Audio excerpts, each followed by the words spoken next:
Bien mal commencé à Daillon, la fusillade qui a provoqué la mort de 3 femmes dans le petit village valaisan a été relayée dans le monde entier. Et les critiques ont fusé à nouveau sur la place des armes dans notre pays. À quel point justement est-il facile de se procurer une arme, qu'on ait un permis ou non? Nous avons voulu tenter l'expérience. Raphaël Guillet et Ludovic Giesendanner se sont mis en quête et voici le résultat. 2 millions d'armes en Suisse, environ, sans compter toutes celles qui sont en déshérence.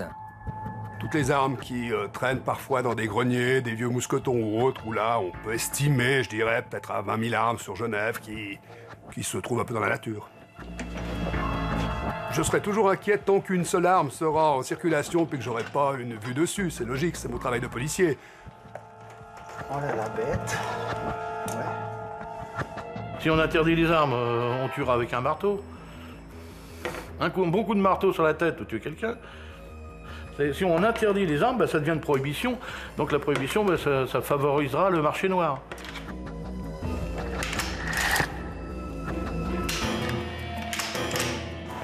Je me dirige vers l'arsenal pour rendre mon fusil d'assaut. Je pense qu'il faut mieux le rendre. Je pensais faire 2-3 tirs quand même avec. Et puis après, je me suis dit, gardez ça au grenier. Avec tout ce qui se passe maintenant, les vols, les trucs, on n'est pas tranquille. Donc, j'ai décidé, je vais le rendre. Je voulais le monnayer. Et puis j'ai dit, non, je vais quand même le rendre. Et puis voilà. Vous pourriez le vendre combien? Je sais pas, je crois que c'était entre les 200 et 300 francs. 300 francs, je les ai dans la poche. Ouais, mais je vous le vends pas. Non, je vous le vends pas, je vais le rendre. Vous pensez à ce qui se passe en Valais, justement? Tout ce qui s'est passé en Valais, tout ce qui s'est passé en Amérique et toutes ces armes et tout. Vous savez, des fois, un moment de folie, des choses comme ça, c'est inquiétant. Mais vous n'avez pas peur de vous-même? Alors là, je vais vous dire, j'arrive bientôt à 68 balais, mais des fois, je me dis, mieux vaut prévenir que guérir. C'est-à-dire, je rends tout. Voilà, fini, on n'en parle plus. Lui rend son arme. Et nous, pour mieux comprendre ce marché, nous allons tenter d'en acheter. Allô? Oui, allô? Oui, bonjour, je vous appelle pour la petite annonce... Même elle est plus valable, normalement.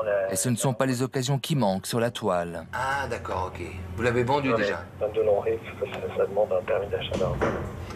D'accord, je vous remercie. Bonne journée. Je vous en prie. Au revoir. J'ai eu plusieurs armes, j'en ai vendu pas mal, et puis il me reste encore un GSG5 et puis un Glock. Je vendrai tout le set avec...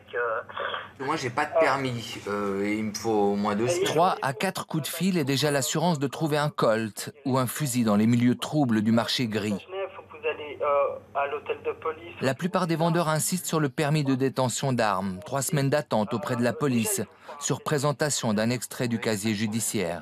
Il vous faut donc la pièce d'identité, puis il faut demander un permis. C'est clair, il faut un permis. Dans la plupart, la majorité des gens, et encore tant mieux, sont honnêtes. Donc si vous vendront une arme que si vous êtes au bénéfice d'un permis d'autorisation. Maintenant, si vous avez des contacts dans ces milieux, comme vous dites, un peu flous, vous pourrez obtenir une arme sans problème et sans autorisation. Et là, c'est clair que le marché gris peut alors se développer sur le grand banditisme avec des attaques d'établissements bancaires ou de stations-service et autres. Il a vécu l'augmentation des chiffres, Bernard Bercier. Le voici, avec 16 ans de moins et la crinière en plus, à l'entraînement, puis dans la petite salle des armes confisquées aux maris violents, au repris de justice. En moyenne, on procède à environ 300 à 350 saisies d'armes à feu Par année. par année sur le territoire genevois. 300 armes à feu saisies par année à l'époque à Genève.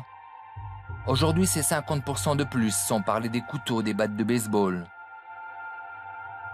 Alors il y a eu, c'est clair, une nette augmentation des saisies d'armes suite à de nombreux événements. La petite salle, à l'époque, en 1996, depuis est devenue un dépôt qui est situé donc, dans un bâtiment de l'État, où là, on a, je dirais, globalement, entre 2 et 3 000 armes à feu, plus environ une dizaine de milliers d'armes blanches, maintenant. Évidemment, ce n'est pas ici, à la police, que nous achèterons notre arme à feu. Mais surprise, certaines d'entre elles peuvent s'obtenir sans permis.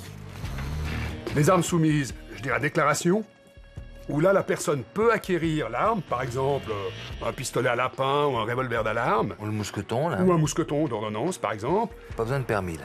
Là, il n'y a pas besoin de permis. Vous allez dans une armurerie, vous présentez une carte d'identité, vous ressortez avec votre mousqueton. Certaines armes, mais pas ces pistolets, tous soumis à autorisation policière. Ben oui, ça me semble normal, sinon tout le monde en aurait. Ça serait l'anarchie. Voilà. Et si je vous dis j'ai pas envie de ces démarches administratives, pas envie d'attendre un mois, est-ce que je pourrais acheter quelque chose tout de suite aujourd'hui? Ah oui, ben oui, je vous vends un mousqueton 31, voilà, je vous vends un mousqueton 31 qui est là. Donc là, vous avez besoin que d'une pièce d'identité. Et on vous fait un contrat. Et vous avez une arme, vous pouvez aller au stand de tir, tirer avec, il n'y a pas de problème. Voilà, alors, voilà, vous avez la pièce d'identité, c'est le passeport suisse, pas de problème. Voilà, là vous êtes en règle.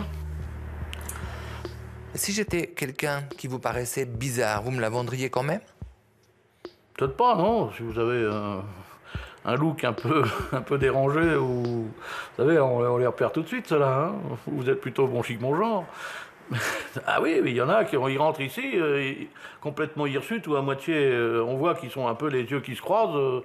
Ou bon, celui-là, on sait qu'il a fumé ou picolé, il sent la vinasse à plein nez. Bon, on va pas lui vendre une arme, hein. Même pas un mousqueton. Hein. Et pour les cartouches, j'ai besoin d'un permis? Non, non, avec votre contrat, vous avez acheté ici, vous venez m'acheter des cartouches, je peux vous les vendre. Pas de problème. Et ouais, je vous ai pas demandé votre casier judiciaire, mais peut-être que vous en avez un noir comme un corbeau, je peux pas le savoir. Ça, mais c'est pas obligatoire que je vous le demande. Vous l'envoyez pas à la police? Ah non, pas du tout. Non, non, ça c'est pour que si vous faites un jour l'imbécile avec, ou je sais pas, vous allez braquer une banque, et ben voilà, on saura que vous l'avez acheté chez nous, et puis légalement. Voilà. Bonne journée. Merci. Au revoir, monsieur. Au revoir. Acquérir cette arme d'ordonnance fut donc très simple. Le problème, c'est que les personnes interdites d'armes en Suisse l'achèteraient avec autant de facilité. C'est ce qui s'est peut-être passé avec le mousqueton de Daillon. Mais là, nous sommes dans le Val de Travers. Rendez-vous avec un ancien policier devenu consultant en sécurité. Il est collectionneur aussi. Vous avez ici un Wetterli, un mousqueton 11 long, un mousqueton 11 court et un 31, qui est le modèle le plus récent. Le problème, c'est pas ceux qui aiment les armes qui les collectionnent, c'est ceux qui en ont alors qu'ils ne devraient pas. Qu'est-ce que vous préconisez, vous? Malheureusement, là, on est cruellement démunis. Ça pose le problème de la surveillance des criminels en général. Et si vous additionnez tous ceux qui sont connus comme n'ayant pas droit à avoir des armes et tous ceux qui n'en auraient pas s'ils en demandaient, ça fait pas mal de monde. Et là, il y a effectivement un décalage assez grand entre les capacités de la police et les besoins en contrôle. Le mousqueton, il faudrait l'annoncer quand même à la police, selon vous? Dès lors qu'il change de main, oui. Parce que ça permet à la police de savoir qui acquiert des armes. Ça permet aussi de savoir si cette personne peut en avoir ou pas. Et peut-être figure-t-elle dans les personnes qui n'ont pas le droit d'en acquérir. Et ces personnes interdites d'armes, elles sont 95 000 en Suisse, d'après la banque de données Armada. Mais ficher quelqu'un est une chose, encore faut-il la surveiller ensuite. C'est clair qu'alors après, le contrôle du suivi régulier de ces personnes est, pour ainsi dire, impossible pour les services de police pour des questions, tout d'abord, d'effectifs, et puis deuxièmement, de respect, je dirais, de la propriété. Je ne peux pas débarquer sans autre au domicile d'un individu et puis dire, voilà, bonjour, je vais vous fouiller chez vous pour voir si vous n'avez pas d'armes. J'entends, je serai en infraction avec le code pénal. Hier, on a acheté un mousqueton assez rapidement chez un armurier, mais la police n'est pas informée. Alors là, il y a un flou juridique savamment entretenu, je ne pourrais pas vous répondre. En tout cas, il m'a dit qu'il n'allait pas le transmettre. Il est tenu de conserver la trace de la transaction dans ses registres, ça c'est clair, et la police peut aller vérifier. Le problème, c'est que vous avez quand même un certain nombre d'armuriers sur l'ensemble du territoire suisse, et si vous devez retrouver la trace d'une transaction pour un mousqueton sur l'ensemble de la Suisse, ça va faire beaucoup de travail. Voilà.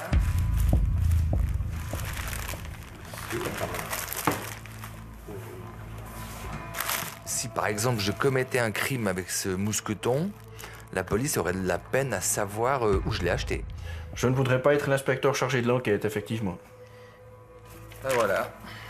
Ce mousqueton, nous l'avons finalement amené à la police. Dans le nouveau local des armes confisquées ou restituées. Le voici en bonne compagnie. Il ne mourra ni de chagrin ni de solitude.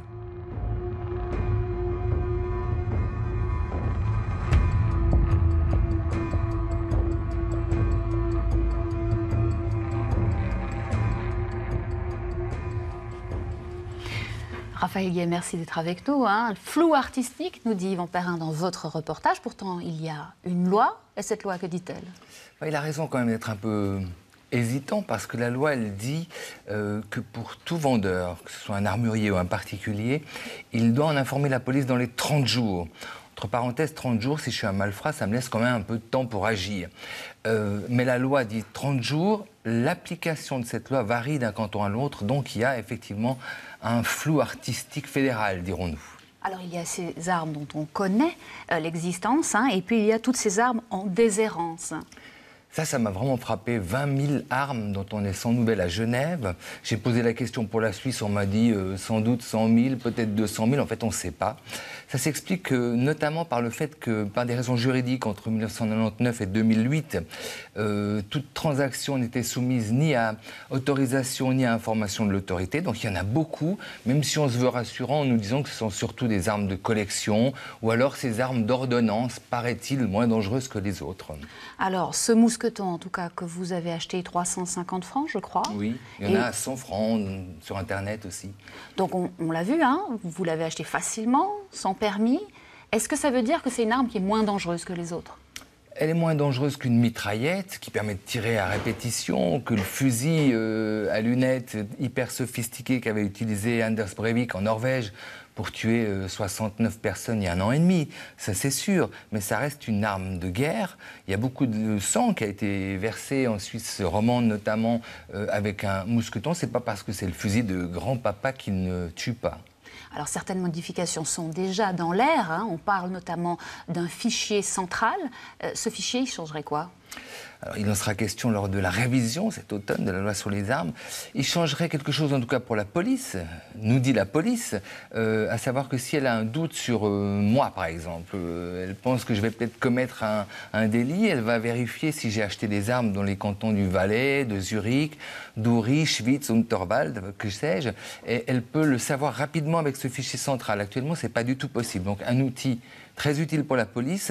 Encore faut-il que moi, le malfrat potentiel, j'achète une arme par le marché légal, ce qui n'est pas certain.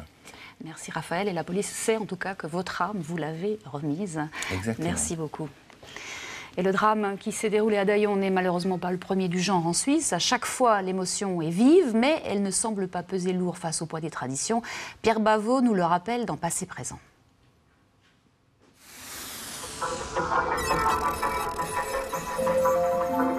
C'est l'histoire d'un petit pays où le rôle de citoyen-soldat se transmet de père en fils. Mets-le en place là, ça te faire mal. Tire fort. Voilà. Feu. À volonté, voilà. Comme ça. Arrêtons de s'amuser avec ces trucs-là. C'est dangereux, ça. Et oui, c'est dangereux, mais cela ne fait qu'une douzaine d'années que les Suisses en ont vraiment conscience. En ce funeste mois de septembre 2001, un homme armé fait irruption dans le Parlement zougois et fait un massacre. 15 morts, dont 3 membres du gouvernement cantonal. C'est la plus meurtrière des tueries déplorées en Suisse à ce jour. L'émotion est considérable. C'est un choc terrible. Il faut terminer avec l'idéologie que l'arme a quelque chose à voir avec la liberté ou avec l'honneur. Cette vision machiste, il faut changer. Émotion à Berne également, sous la coupole. Je vous invite à observer une minute de silence en mémoire des victimes. Pourtant, pas de nouvelle législation sur les armes. Des mesures sont simplement prises pour renforcer la sécurité autour du palais fédéral. 5 ans plus tard, une championne de ski et son frère sont froidement abattus par un mari qui utilise son arme de service. Là encore, c'est la stupeur. Cet après-midi, l'église de Valdillier était trop petite pour accueillir les quelques 1500 personnes venues rendre un dernier hommage à Corinne Rebellet et à Alain, son frère. Annabelle, le plus grand magazine féminin de Suisse, lance alors une pétition pour l'interdiction des armes à domicile. À la base, nous avons remarqué qu'il y a toujours plus d'homicides au sein du cercle familial et que toujours plus de femmes en sont victimes. Mais les défenseurs de la tradition la rejettent d'un revers de la main. Cette pétition a été faite par des personnes qui ont peu de compréhension et de sensibilité pour les traditions de notre pays. Il nous semble tout naturel que le paysan du Valais rentre chez lui, le cours de répétition terminé, avec armes, équipements et munitions. C'est depuis la mobilisation générale lors de la Deuxième Guerre que les soldats emportent chez eux leurs munitions. En réponse à la pétition d'Annabelle, le Conseil fédéral met alors fin à cette pratique. Une année plus tard, nouveau drame. Une jeune fille abattue à cet abri de bus. Le drame de Zurich a relancé toute la discussion sur l'arme à domicile. Le tueur est en effet une jeune recrue qui s'est servie de son fusil d'assaut. Cette fois, la gauche lance une initiative populaire et affronte un véritable tir de barrage. Je reste convaincu qu'on va continuer dans cette tradition. Le peuple lui donne finalement raison en rejetant l'initiative par 56% des suffrages. Alors cette année, le drame de Daillon va-t-il bousculer les traditions? On peut sérieusement en douter. Il a utilisé 2 armes, donc un mousqueton de 1911, un fusil de chasse à grenaille. Nous avons découvert encore dans la perquisition un 2e mousqueton et des différentes armes tranchantes. Ah, le vieux mousqueton de nos grands-pères. Voilà, vous allez passer aujourd'hui votre dernière inspection. Ce fusil qu'il choisissait de restituer, de conserver ou de vendre discrètement. C'est vous qui achetez les armes? Allez, cassez-moi pas les bonbons, là.